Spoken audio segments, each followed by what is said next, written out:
تشوفيني بليز ما تنسيش تدوسي سبسكرايب اللي بتكون باللون الاحمر تحت الفيديو دلوقتي، او كلمة اشتراك، وكمان تفعلي خاصية الجرس اللي بتظهر جنبها علشان يوصلك كل فيديو بمجرد ما بينزل تكوني انتي من اول الناس اللي بتتفرج عليه. ان انتي تقسمي شعرك من الجنب زي كده وتنزلي الجنب التاني ده عادي جدا. وصلي شعرك كده لغاية اخر راسك من فوق انه يكون مقسوم من الجنب زي ما انا قسماه بالظبط دلوقتي.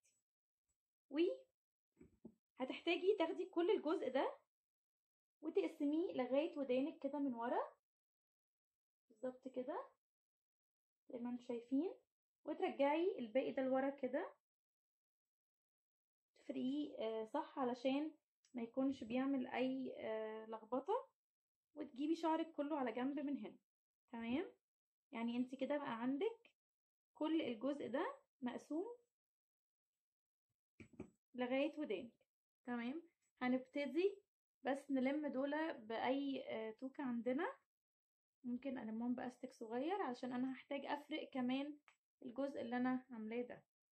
فأنا هاخد الجزء ده كده وهقسمه ل3 أجزاء متساوية. هحتاج أسرحه كده عشان أشوف في المراية إن أنا هحتاج أقسمه ل1 2 3. طيب لو حاجة طلعت أكبر من حاجة لأ، يبقى نصغر شوية الجزء اللي خدناه في الأول. مهم يكونوا قد بعض عشان يدينا نفس الشكل. هنبتدي بالتضفير بالجزء اللي ورا الأول. تمام، فاحنا هنسحب كده كل ده لغاية آخر ودانك، هناخده كده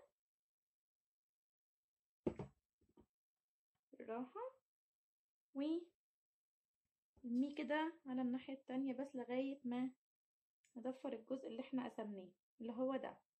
تمام،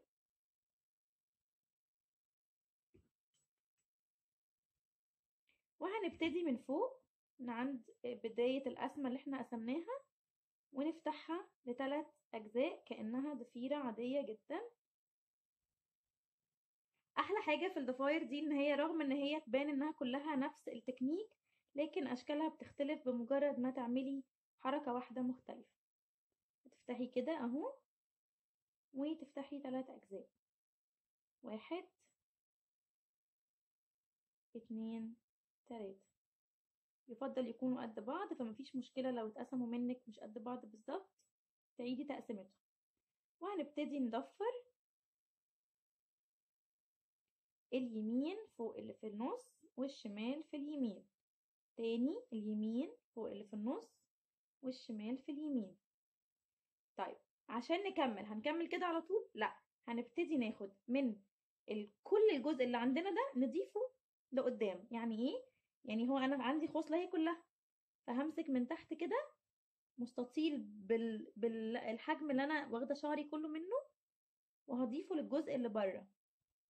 تمام يا بنات، للجزء اللي بره. هحاول بس عشان اعرف اوريكم، هي هتبان اكتر في الجزء اللي قدام بس خليني اوريها لكم برضو. فكده عندي جزء بره، هضم كل الجزء اللي عندي ده، اخد منه كل الخصلة دي واضمها للي بره، نزل اللي تحتها اهي اللي بره اهي، اسحبها كده واضفر اليمين فوق اللي في النص والشمال في اليمين.